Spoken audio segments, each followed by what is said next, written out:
திராவிட முன்னேற்ற கழகத்துக்கும் அண்ணா திராவிட முன்னேற்ற கழகத்திற்கும் மாற்று சக்தியாக வரக்கூடிய கட்சி என்பது அந்த கட்சிகளை விட மக்களுக்கு நன்மையில் செய்யக்கூடிய கட்சியாக இருக்க வேண்டும். நீங்க விஜய் மக்கள் இயக்கம்னு ஒன்று வச்சிருந்தீங்க, அதனால ஏற்பட்ட நன்மைகள் என்ன? உங்க ரசிகர்களுக்கு செஞ்சிருப்பீங்க, பொதுமக்களுக்கு என்ன செஞ்சிருக்கீங்க? மற்ற மாநிலங்களோடு ஒப்பிடுகையில் கடந்த 70 ஆண்டுகளாக அரசியல் பயணத்தில் திராவிட முன்னேற்ற கழகமும் அண்ணா திராவிட முன்னேற்ற கழகமும் மக்களோடு செய்திருக்கிற அந்த சாதனைகள் என்பது அளப்பரியவை என்பதுதான் உண்மை. என்னை பொறுத்தவரை தமிழக வெற்றி கழகத்தின் தலைவராக விஜய் அவர்களுடைய மிகப்பெரிய தோல்வி அடைவது உறுதி. அந்த அடிப்படையில் பார்க்கின்ற போது கட்சியின் பெயரில் வெற்றி என்று வைத்து கொண்டால் மட்டும் அரசியலில் வெற்றி பெற்று விட முடியாது, அதுதான் உண்மை. தமிழ்நாடு அரசியல் என்பது திரைத்துறையை சார்ந்தவர்கள் ஒரு சிலரை தவிர பலரும் தோல்வி அடைந்தது தான் வரலாறு. விஜய்க்கு முன்னாடி ரஜினி வந்து பார்த்தீங்கன்னா அரசியலுக்கு வர்றேன்னு சொல்லிட்டு ஒரு பெரிய தலைமுறையை வீணாக்கினார். இவர் வந்து வீணாக்குறார், அவ்வளோதான். வணக்கம் சார். வணக்கம். கணம் தொலைக்காட்சி நேயர்களுக்கு என்னுடைய பணிவான வணக்கங்களை தெரிவித்துக் கொண்டிருக்கேன். நான் உங்கள் கரு ஜெயக்கண்ணன், வழக்கறிஞர். சார், நடிகர் விஜய் அவரை நம்ம நிறைய பார்த்துட்டோம். இப்போ புது அவதாரமா தாவேக கட்சியோட தலைவரா இப்போ களமிறங்கியிருக்காரு. தமிழ்நாடு அரசியலிலே புதிதாக களம் கண்டிருக்கக்கூடிய தமிழக வெற்றி கழகத்தினுடைய தலைவராக வந்திருக்கக்கூடிய விஜய் அவர்களுக்கு முதலில் அதாவது தைரியமாக அரசியலுக்கு வந்தது வாழ்த்துக்களை தெரிவித்துக் கொள்வோம். ஒன்று. ஆனாலும் கூட தமிழ்நாடு அரசியல் என்பது திரைத்துறையை சார்ந்தவர்கள் ஒரு சிலரை தவிர பலரும் தோல்வி அடைந்தது தான் வரலாறு. அந்த அடிப்படையில் பார்க்கின்ற போது கட்சியின் பெயரில் வெற்றி என்று வைத்து கொண்டால் மட்டும் அரசியலில் வெற்றி பெற்று விட முடியாது, அதுதான் உண்மை. ஏனென்றால் பல்வேறு, அதாவது உங்களுக்கு தெரியும், தமிழ்நாட்டுடைய அரசியல் என்பது மற்ற மாநிலங்களை விட சற்று வித்தியாசப்பட்டது. என்ன காரணம் அப்படின்னா, தமிழ்நாடு அப்படிங்கிறது நம்ம பேர் என்னமோ எடுத்த எடுப்புலேயே ஒரு தனி நாடு போல தோன்றுகிறது அல்லவா. அதாவது அரசியல் ரீதியாக மற்ற மாநிலங்கள் எடுக்கக்கூடிய நடவடிக்கைகள் தமிழ்நாட்டில் வேறு மாதிரி இருக்கும். ஏன் அப்படின்னா, நாம் இன்று சொல்லக்கூடிய தமிழ்நாடு என்ற இந்த பகுதி ஏற்கனவே ஆந்திரா, கர்நாடகா, கேரளா, இப்போ இருக்கக்கூடிய தெலுங்கானாவுடைய ஒரு சில பகுதிகள், நம்ம பாண்டிச்சேரி, கேரளா எல்லாமே உங்களுக்கு பார்த்திங்கன்னா ஒரு தென்னிந்திய மாநிலங்களுடைய ஒரு ஒரு கூட்டமைப்பாக இருந்தது. அதற்கு பெயர் வந்து சென்னை மாகாணம்னு சொல்லுவோம். அந்த சென்னை மாகாணத்திலிருந்து அதன் பிறகு மொழிவாரி மாநிலங்கள் பிரிக்கப்பட்டது. அதன் பிறகு தான் உங்களுக்கு தமிழ்நாடு, ஆந்திரா, கேரளா, கர்நாடகா அந்தந்த மொழி பேசுபவர்கள் பிரித்து கொண்டார்கள். அது ஒரு பக்கம். ஆனாலும் கூட தமிழ்நாட்டில் அனைத்து மொழி மக்களும் பேசக்கூடிய மக்கள் வசிக்கிறார்கள். அது உங்களுக்கு தெரியும். தமிழர்கள் அப்படின்னு நாம் சொல்லக்கூடிய அந்த வார்த்தையிலேயே கூட பல்வேறு மொழி பேசக்கூடிய மக்களும் இருக்கிறார்கள். இது ஏன் சொல்கிறேன்னா, நீண்ட காலமாக வேறு பகுதியிலிருந்து வந்தவர்கள் வசித்ததால் நம் தமிழர்கள் என்பது அனைவருக்கும் பொதுவான ஒரு பெயராக இருக்கிறது. இந்த இடத்தில் ஒரு முக்கியமான செய்தியை சொல்லிடுறேன். தமிழ்நாட்டினுடைய அரசியலை மேம்படுத்துவதற்காகவும் தமிழ்நாட்டு மக்களுக்கு, அதாவது நான் சொல்லக்கூடிய நம்ம தமிழர் பகுதியில் வசிக்கக்கூடிய ஒரு தமிழர்களாக இருக்கலாம், கன்னடர்களாக இருக்கலாம், தெலுங்கர்களாக இருக்கலாம், மலையாளிகளாக இருக்கலாம், அது வேறு. ஆனால் இங்கே இருக்கக்கூடிய நம்ம தமிழ்நாட்டு பகுதியில் வசிக்கக்கூடிய அனைத்து மக்களுக்கும் நன்மைகள் செய்வதற்கென்று அரசியல் கட்சிகள் தோற்றுவிக்கப்பட்டது. உங்களுக்கு தெரியும், வெள்ளைக்காரர்கள் ஆட்சியில் நீதி கட்சி தோன்றி மக்களுக்கு நன்மைகள் செய்தார்கள். அதன் பிறகு காங்கிரஸ் ஒரு சில தேசிய கட்சியாக இருந்தாலும் தமிழ்நாட்டிற்கென்று திரு காமராஜர் முதற்கொண்டு பல்வேறு நலத்திட்டங்களை செய்தார்கள். அதன் பிறகு உருவான திராவிட முன்னேற்ற கழகமும் அண்ணா திராவிட முன்னேற்ற கழகமும் தமிழ்நாட்டு மக்களோடு நெருங்கிய தொடர்பில் இருக்கக்கூடிய கட்சியாக இருக்கிறது. அரசியல் ரீதியாக பல்வேறு நம்ம கருத்து வேறுபாடுகள் இருக்கலாம், கருத்து மாறுபாடுகள் இருக்கலாம். திராவிட முன்னேற்ற கழகம் குறித்தும் அண்ணா திராவிட முன்னேற்ற கழகம் குறித்தும் பல்வேறு குற்றச்சாட்டுகள் கூட இருக்கலாம். ஆனாலும் கூட மற்ற மாநிலங்களோடு ஒப்பிடுகையில் கடந்த 70 ஆண்டுகளாக அரசியல் பயணத்தில் திராவிட முன்னேற்ற கழகமும் அண்ணா திராவிட முன்னேற்ற கழகமும் மக்களோடு செய்திருக்கிற அந்த சாதனைகள் என்பது அளப்பரியவை என்பதுதான் உண்மை. அந்த அடிப்படையில் பார்க்கின்ற போது திராவிட முன்னேற்ற கழகத்துக்கும் அண்ணா திராவிட முன்னேற்ற கழகத்திற்கும் மாற்று சக்தியாக வரக்கூடிய கட்சி என்பது அந்த கட்சிகளை விட மக்களுக்கு நன்மையில் செய்யக்கூடிய கட்சியாக இருக்க வேண்டும். நாங்கள் வெறுமனே வந்து மாற்று கட்சி திராவிட முன்னேற்ற கழகத்துக்கு அண்ணா திராவிட முன்னேற்ற கழகம் நாங்கள் மாறுதலாக வர்றோம், நாங்கள் ஆட்சியை பிடிப்போன்னு விஜய் அவர்கள் சொல்லுவது என்பது மிகவும் குழந்தைத்தனமானது, கேலிக்குரிய வகையில் மற்றவர்களால் விமர்சிக்கப்படுகிறது. நீங்கள் அரசியல் என்று வந்து விட்டது பிறகு நீங்கள் இதுவரை செய்த என்ன பணின்னு கேட்போம்ல. இதுவரை தமிழ்நாட்டு மக்களுக்கு திரு விஜய் அவர்களால் செய்யப்பட்ட பணிகள் என்ன? இன்னும் தெளிவாகவே கேட்குறேன். அது வந்து அவர் சினிமாவில் பணியாற்றும் போது அதில் பணியாற்றிய அவர் சக கலைஞர்களோடும் அந்த திரைப்படங்களில் பணிபுரிந்த தொழில்நுட்ப பணியாளர்களுக்கு என்ன நன்மைகளை செய்தார்? உங்களுக்கே தெரியும். திரு எம்ஜிஆர் அவர்கள் குறித்தோ திரு விஜயகாந்த் அவர்கள் குறித்தோ பேசுகின்ற போது பல்வேறு தரப்பிலும் உங்களுக்கு எங்களுக்கு அந்த உதவிகளை செய்தார்கள், இந்த உதவிகளை செய்தார்கள் என்று பல பொதுமக்கள் மட்டும் இல்லை, திரைத்துறை சார்ந்தவர்கள் கூட சொல்லிட்டு இருக்காங்க. அவங்கள எந்த அடிப்படையில் மிகைப்படுத்தி சொல்லுகிறார்களா இல்லை உண்மையாகவே சொல்லுகிறார்களா அதற்குள்ள நம்ம போக விரும்பல. ஆனாலும் கூட எதையோ செஞ்சிருக்காங்க. விஜய் குறித்து யாரு சொல்லியிருக்காங்க சொல்லுங்க? ஒரு நடிகர், உங்களுக்கு டெக்னீஷியன் விஜய் எனக்கு இந்த நன்மையை செஞ்சாரு, நீங்கள் 2000 கோடி பிஸ்னஸை விட்டுட்டு நான் சினிமாவில் இருந்து அரசியலுக்கு வரேன்னு சொன்னீங்களா, அந்த 2000 கோடி பிஸ்னஸால் யார் நன்மைகள் கிடைச்சது சொல்லுங்க? இதை கேட்போம் இல்லையா?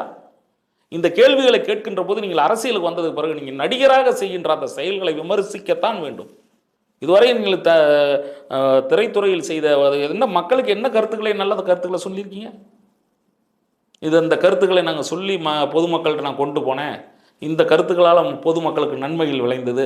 எதையாவது ஒரு படம் உங்களுக்கு லாப நோக்கத்தோடு எடுக்கப்பட்ட அனைத்து படங்களிலுமே தவறான கருத்துக்களை பதிவு செய்திருக்கிறீர்கள் என்பதுதான் உண்மையை தவிர, என்னை பொறுத்தவரை தமிழக வெற்றி கழகத்தின் தலைவராக விஜய் அவர்களுடைய மிகப்பெரிய தோல்வி அடைவது உறுதி. அனைத்து தரப்பிலும் விஜய் குறித்து பல்வேறு விமர்சனங்கள் வருகிறது. ஒன்று சொல்லுகிறேன், இளைய தலைமுறை விஜய் பின்னால் சென்று தங்களுடைய அந்த குறிப்பாக அவருடைய காலத்தை வயதை வீணாக்க வேண்டாம். அரசியல் ரீதியாக உங்களுக்கு புரிதல் என்றால் மற்ற கட்சிகளில் இணைந்து பணிபுரியலாம். விஜயை ரசியுங்கள், அது தனி.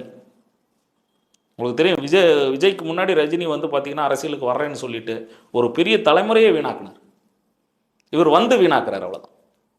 நான் என்ன சொல்கிறேன், எந்த துறையில் இருந்தும் அரசியலுக்கு வரலாம், யாரும் எதிர்ப்பு தெரிவிக்கல. ஆனால் நீங்கள் பொதுமக்களுக்கு ஆற்றிய பணி என்ன? நான் வழக்கறிஞராக இருக்கின்றேன், இன்றைக்கு அரசியலில் ஈடுபடுகிறேன் என்றால் என்னுடைய அரசியல் செயல்பாடுகளையும் பார்க்க வேண்டும். நான் நீதிமன்றத்திற்கு செல்கிறேன், வழக்கறிஞர் என்பதெல்லாம் தனி. பொதுமக்களுக்கு நான் என்ன செஞ்சுருக்கேன்? ஒரு அமைப்பின் கீழே இயங்கி ஒரு பொதுமக்களுக்கு நன்மைகள் என்ன செஞ்சுருக்கேன்? இந்த பொதுமக்களுடைய போராட்டங்களில் நின்றுருக்கேன். இதையெல்லாம் தான் என்னுடைய தனிப்பட்ட கடந்த காலத்தினுடைய பணிகளாக சொல்ல முடியும். விஜய் அது போன்று ஏதாவது செயல்பட்டிருக்கிறாரா?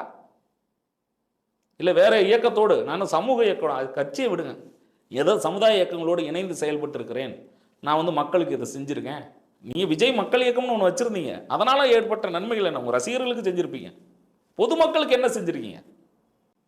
அதை கேட்கின்ற கேள்வி வருகின்ற போது, தமிழக வெற்றி கழகத்தின் தலைவராக இப்பொழுது நீங்கள் இருந்தாலும் இந்த தமிழக வெற்றி கழகம் என்பதே அரசியலில் இருந்து அப்புறப்படுத்த வேண்டிய இயக்கம்.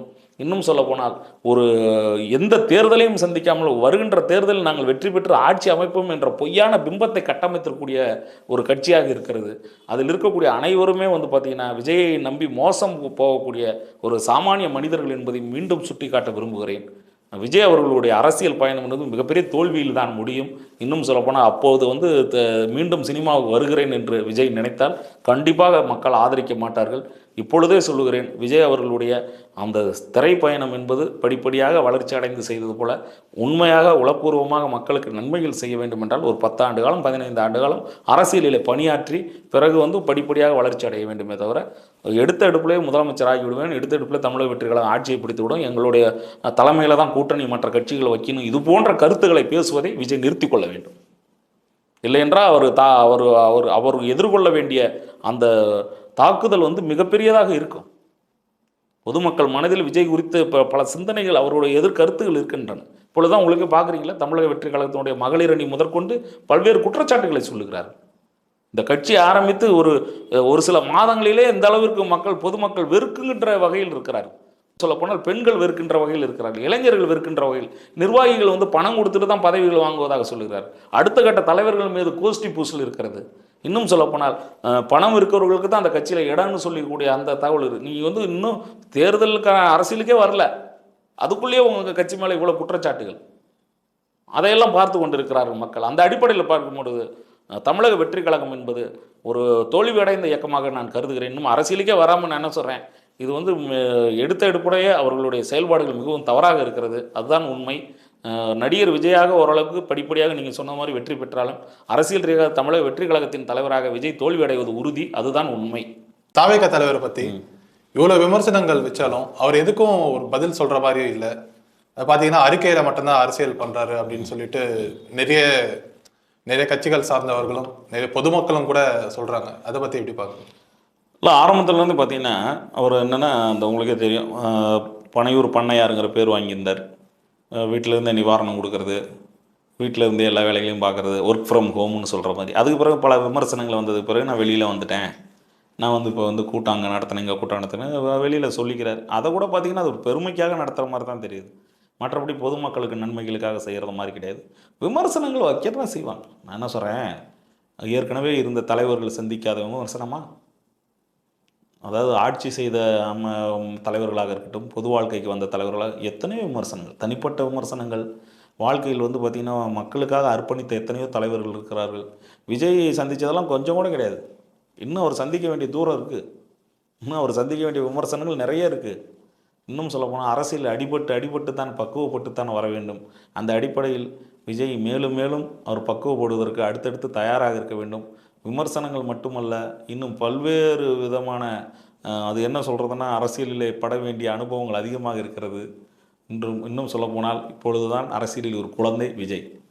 தாவேகா கட்சி இப்போ தான் தொடங்கினாலும் அவர் ஒரு பெரிய கட்சிக்கு ஈடாக மாநாடு நடத்துறதும் சரி, ஒரு கூட்டத்தை அமைக்கிறதும் சரி, அவர் காசு கொடுக்காம வந்திருக்க கூட்டம் அப்படின்னு சொல்லிட்டு அவரோட நிர்வாகிகள் சொல்கிறதும் சரி, அதை எப்படி பார்க்குறீங்க சார்? இது வந்து அவங்கவுங்களுக்கு உள்ள நம்பிக்கையாக தான் நான் பார்க்குறேன். என்னென்னா உங்களுக்கு கூட்டங்கிறது உங்களுக்கு சினிமா கவர்ச்சி மூலமாக வரும். உங்களுக்கே தெரியும், திரு விஜயகாந்த் அவர்கள் ஆரம்பித்த போது என்ன மாநாடுலாம் கூட்டம் கூடினது. அப்புறம் நடிகர் விஜய்க்கு பிறகு அதுக்கு முன்னாடியே திரு கமலஹாசன் வந்த போதெல்லாம் பார்த்தீங்கன்னா உங்களுக்கு இந்த அளவுக்கு கூட்டம்லாம் கூடினாங்க. கூட்டம் வந்து ஓட்டாகாது. அரசியலில் வந்து கூடுகின்ற கூட்டம் என்பது தேர்தலுக்கான வாக்குச்சீட்டுகளில் அவர்களுடைய வாக்குகள் பதிவாகாது. இவருடைய விஜயுடைய அந்த ஆரம்ப கட்ட என்ட்ரியில் வந்து அவங்க ரசிகர்கள் வந்து தொண்டர்கள் ஆயிருக்காங்க. அதில் ஒரு மகிழ்ச்சி. நீங்கள் ஒரு புதுசாக வந்து ஒரு விசேஷம் பண்ணும்போது ஒரு 10 பேர் உங்களுக்கு வருவாங்க இல்லையா, அது மாதிரி விஜயை பொறுத்தவரை அவருடைய ரசிகர்கள் ஏற்கனவே அந்த மக்கள் இயக்கம் என்ற பெயரில் இருந்ததால் அவர்கள் அதிகமாக இருப்பது போல காட்டப்படுகிறது. இன்னும் சொல்லப்போனால் இந்த கூட்டம் அப்படியே நிற்கும் என்று சொல்ல முடியாது. இன்னும் சொல்லப்போனால் தேர்தலையே சந்திக்காதவர்கள் தேர்தல் வெற்றிக்காக வந்து உடனடியாக ஒரு தேர்தலில் தோல்வி அடைஞ்சது பிறகு அது காலி கூடாரமாயிடும். இன்னும் சொல்லப்போனால் இவர்களுடைய ரசிகர்கள் வந்து ஒரு புரிதல் இல்லாத ஒரு வயது உள்ளவர்கள். உங்களுக்கே தெரியும், ஒரு 18லேருந்து 22 இந்த வயதெல்லாம் அடுத்து ஒரு மெச்சூரிட்டி வரும்போது தானாகவே வந்து அவங்க விஜயை விட்டு வெளியில் வந்துடுவாங்க. இதுதான் உண்மை. நன்றி, வணக்கம். நன்றி, வணக்கம்.